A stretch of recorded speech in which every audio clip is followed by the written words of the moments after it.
Hi everyone, thank you so much for joining the Commute Seattle Pre-Tax Commuter Benefits webinar today. This webinar will last around 30 minutes, so there'll be plenty of time for questions at the end, but if you have questions in the meantime, I'll periodically check the chat box. So go ahead and I think you can also press Alt-H and add your chat request in there.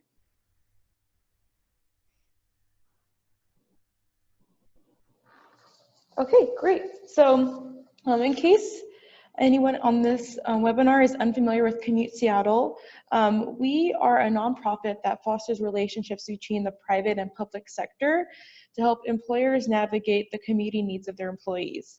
We provide workshops and webinars like this one, so if you find this presentation useful or know someone who would, please follow us on our social channels and reach out to our team. Our services and our individual consultations are all complimentary, and we provide a ton of services, which I will describe in more detail during this presentation.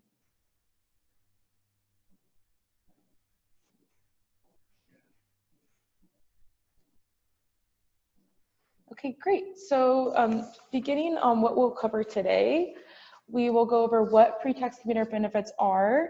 We will also discuss the Seattle Commuter Benefit Ordinance, and then go through some action items on how you can get started with this today. So like I said, you can ask questions in the chat box throughout, and I'll just continue to check that. You are all on mute, so I can't hear questions, just so you know. All right, so I'm often asked about various types of cities that are also providing ordinances on this, and Seattle is actually quite late in the game. We will be offering a commuter benefit beginning in January 1st of 2020. We also kept in line with many other ordinances requiring that all organizations with 20 or more employees have to provide some sort of commuter benefit. And the reason is this, and the reason they're becoming more commonplace is because of their effects on air quality improvement and their support in reducing traffic congestion. So this is just one way to promote an alternative to single occupancy vehicles.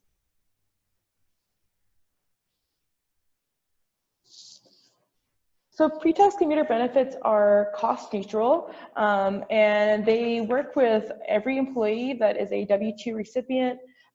They work very similar to a flexible spending account like your healthcare provider allows you. And then they fall under the fringe benefit, which is IRS S-132. So this is a little bit different from your typical flexible spending account in that you can put through deductions each month, and then you are allotted $265 per month to deduct for public transit and carpooling expenses, and I'll break that down in just a minute, but so you get an idea of what it is.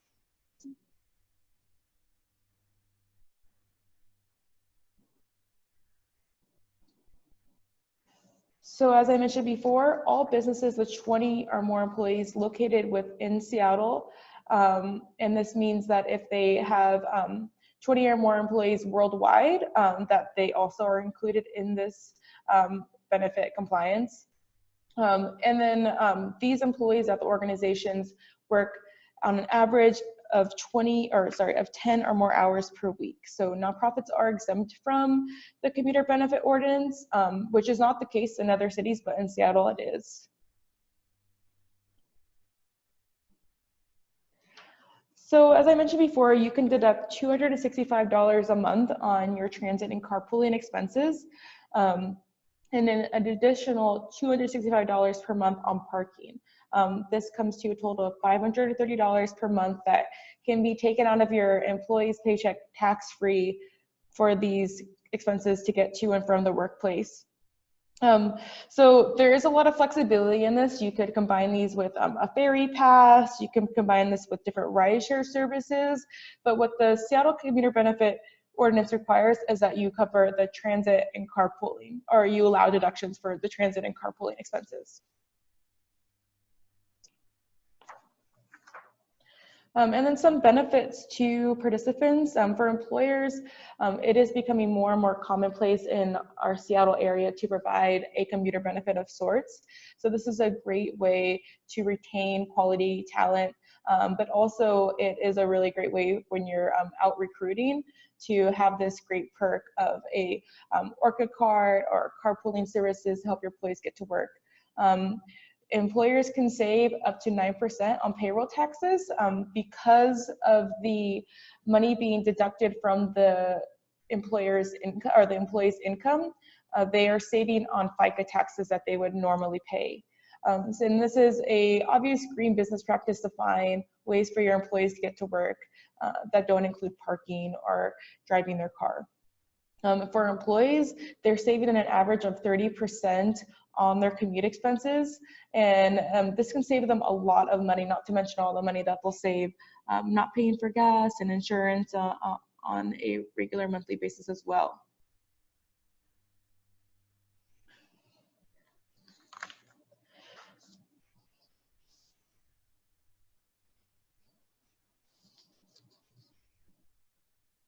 I'm sorry, there is a bit of a delay on my presentation and I'm not sure why. Okay. So just to wrap your mind around how to get started with offering a commuter benefit program, it's best to first understand how your employees are currently getting to and from the work site. So if you have a large organization, you can do this in the form of a digital survey. But if your organization is a bit smaller, you can just have one-on-one conversations, figuring out how they're getting to and from the workplace, understanding how much they're currently spending on their commuting costs. And then from there, you can understand what kind of commuter benefit program will work best for your organization, what's going to be the most utilized, the biggest benefit, all of the above. From that knowledge, you can choose your offerings. And from choosing your offerings, you'll have a better idea of something that you're going to want to run in-house, which a lot of people are doing. This is something that I also will explain in a bit more detail in the next few slides. And you can also decide if you want to go with a third-party administrator. I'll explain the benefits of that as well. So it's something that is very flexible to the needs of your organization, and the ordinance doesn't require that you do one exact formula to provide this benefit. And then once you've chosen your offerings, you're going to want to craft policies that make sure your employees know how they can change, cancel, or enroll in these different programs, and make it easier on both sides.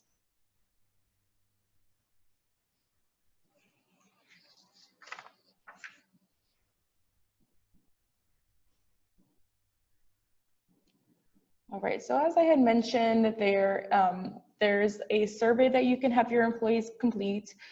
We have already created a sample survey through Google Forms at Commute Seattle, and this is just an example of some of the questions you would ask. How are they currently getting to work? How much they're currently spending?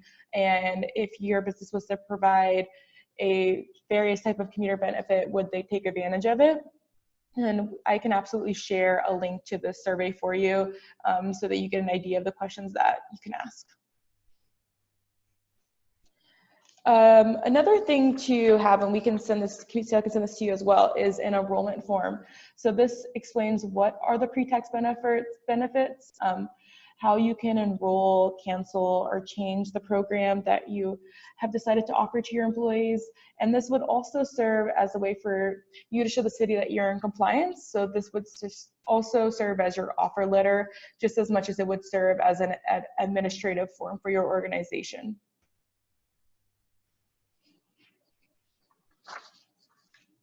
So once you have your enrollment form signed and you've set deadlines and periods, you're going to want to create a menu of options just so your employees clearly know in what increments can they add funds to this, what is the rollover process, if they want to cancel something or add funds for the next month. You're all want to lay out all of those different procedures, and you can definitely give you sample policies to go over that, but essentially it's going to be what works best for your current payroll software and what works best for your current timeline. And the same goes for when you're offering the benefit. You don't have to offer this immediately at hire, you can offer it in the same length of time that you normally roll out benefits to new hires.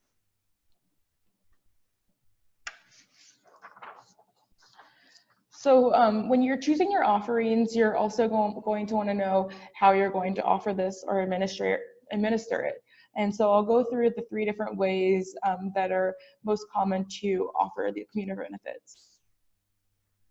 So starting with third-party administrators, this is great if your organization is quite large, if you want to provide a very comprehensive program. So essentially, if you were going to provide an opportunity for them to use their pre-tax deductions for parking, for carpool management, for using Uber Pool or Lyft Line, in addition to allowing them to purchase transit passes, then it's really ideal for you to work with a third-party administrator because they can provide you with a debit card that allows your employees to purchase what they need on their own. And you can often use this in conjunction with whoever your healthcare flexible spending account is through.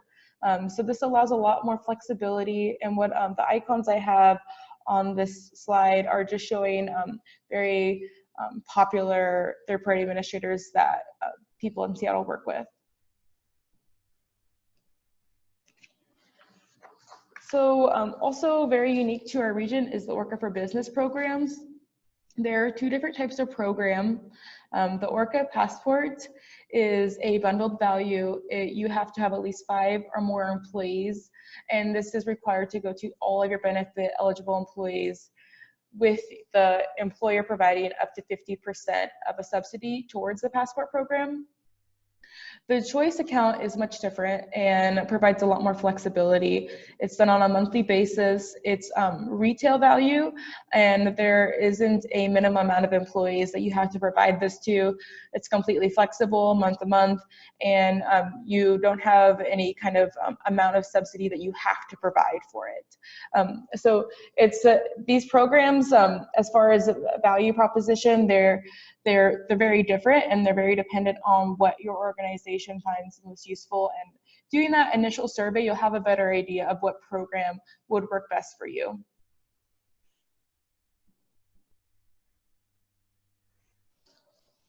So a very common way people are administering the commuter benefit program in-house is through these 3 steps. So I'm gonna go through them now, and this is something that I could also go through with you again on an individual call, but I can go through any of these slides that I've gone through on an individual call and then kind of customize the conversation to your needs. So right now I'm just gonna go through a typical way people are becoming in compliance and providing a commuter benefit to their employees. So you would use your current payroll software to create a deduction under the IRS S-132 fringe benefits. By this point, you should already know how your employee is getting to the workplace, and how much they're spending. So if your employee says, I'm spending $99 a month on a Puget Pass, then you would know that I need to deduct $50 per pay period to cover this pass.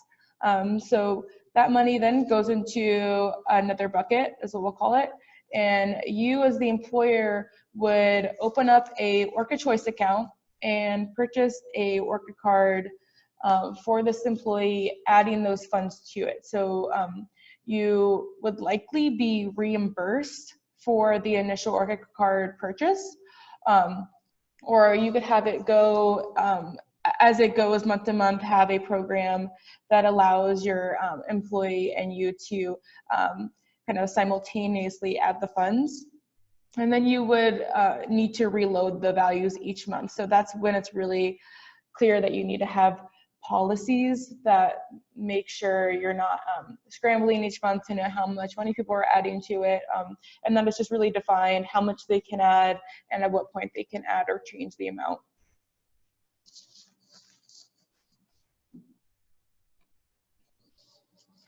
I also wanted to go over the WSDOT Small Business Incentive. So this is pretty unique because right now the state of Washington is offering a rebate of up to 50% of whatever a business subsidizes for their commuter benefit program. So essentially, businesses with 100 or less employees who have never offered a transit subsidy can provide a $99 pass for $50 this year. That being said, it is a program where you have to sign an agreement to participate. You will also be required to administer a survey before the program and after the program.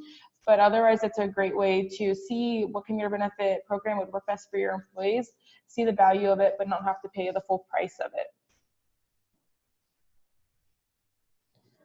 And as far as compliance, you're going to want to keep records of either the enrollment forms, an offer letter, and also want to keep record of your Orca card numbers, because once you put a Orca card or you buy an Orca card through the Orca Choice account, that is owned by the business. So it's $5 to purchase the initial Orca card, and you could also put that into your policies that for every lost Orca card, every new Orca card will be a $5 charge. You could also put in your policy that the Orca cards will have to be returned once the employee leaves, but it also could be something where you kind of work out that every new employee gets a completely new Orca card, and that's that could be more flexible for your organization. So different ways that Commute Seattle can support is, like I said, we can support with the policy crafting.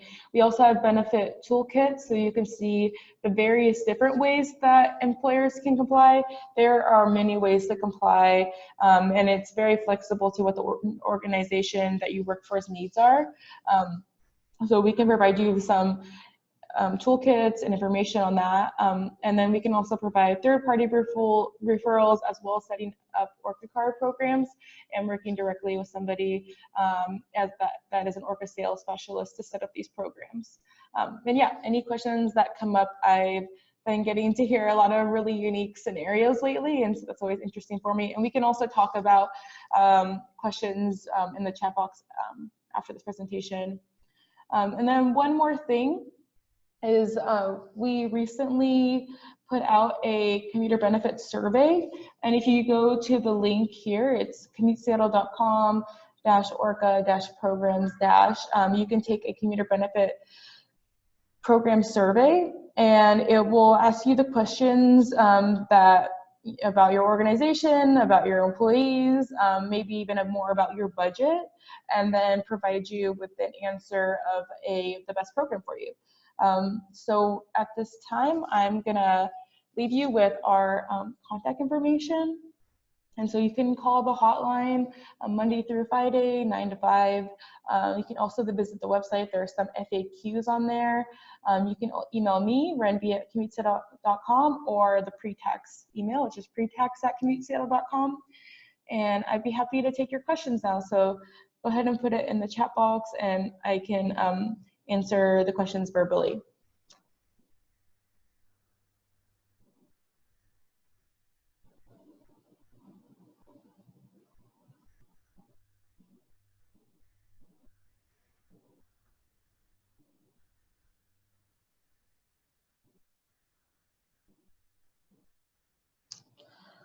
Hi there, so my first question is, does the Orca Business Passport Program meet the City of Seattle's Commuter Benefit Ordinance requirements, meaning that there is no need to set up pre-tax deductions?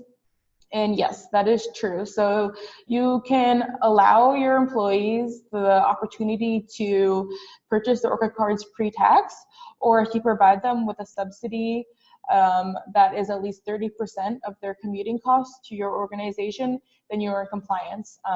So all that to say that yes, absolutely, if you're already providing the business passport program, you are in compliance.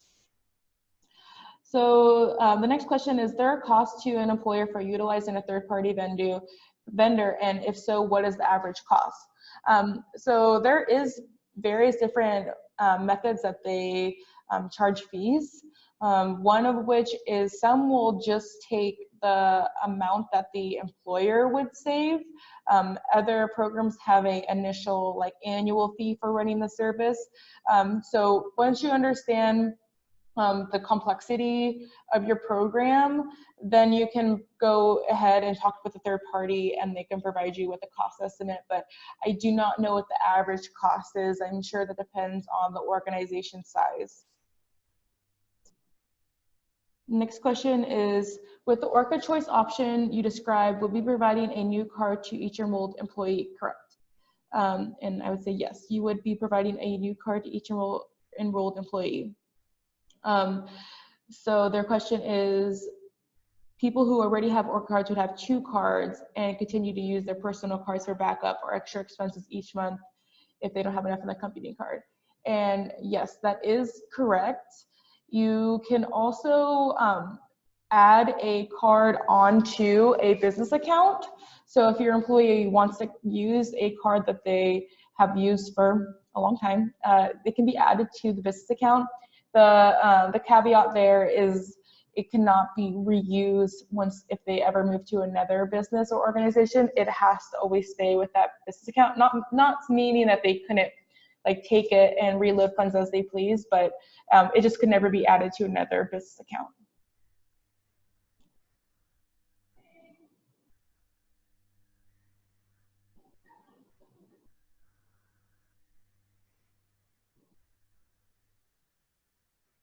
Another question is, once an employee is offered enrollment and the form is required to provide changes to the enrollment annually, or do we wait until the employee decides on their own to change 2 years, 3 years, et cetera, down the road? So you want to put together policies that work best for both you and the employee.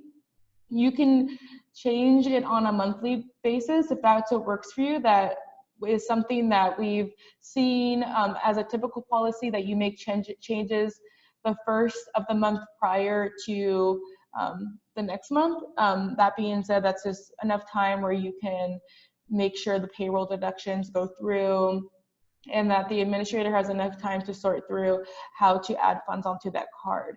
So you don't have to necessarily wait on anyone. If there is a consistent amount they like deducted, it can be left that way for, yes, years. But it's really up to you to decide how the policies will work.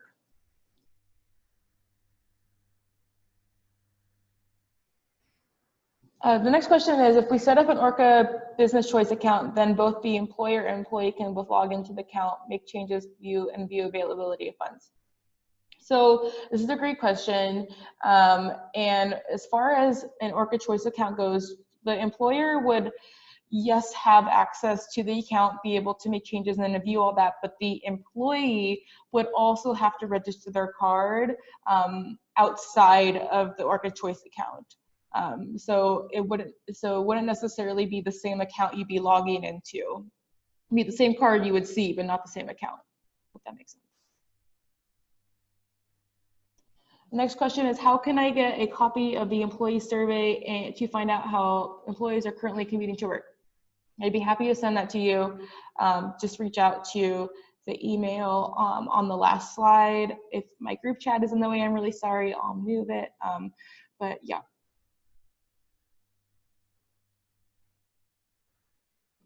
The next question is, where is this in writing that the City of Seattle SMC 14.30, the Orca Business Passport Program meets the needs of the City of Seattle commuter benefit requirements, and that there's no need to set up pre-tax deductions? The Orca Business Choice Passport Program, the Orca Business Passport Program is not written into the ordinance in any way, and that is because they wanted to keep it more evergreen in case the Orca program was called something different in the future. With that being said, what's written in the ordinance is that you allow your employees to purchase their Orca cards pre-tax, or you provide some sort of subsidy. The passport program does count as a subsidy because it is at least 50% the employer has to pay. I hope that answers your question, and that you see that the subsidy part is more of an and/or thing, so your employees can participate with the program and the organization can be completely in compliance.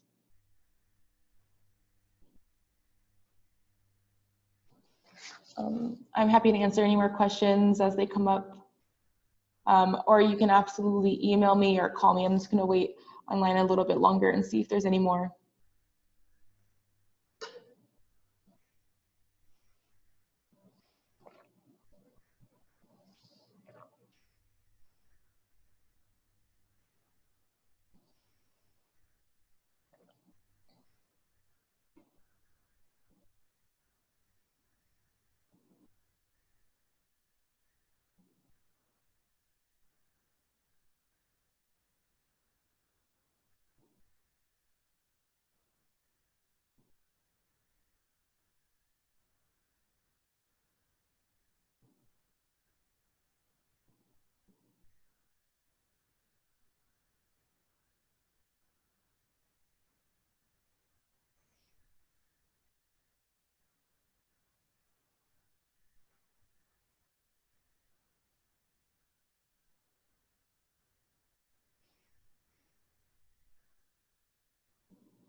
Okay, with that, I'm going to exit out of the webinar, but you can feel free to reach me at 206-613-3243 or email me at any time. It's Wrenb, W-R-E-N-B, @commutestato.com. And thank you everyone for participating and for these great questions. Hope you have a great rest of your day.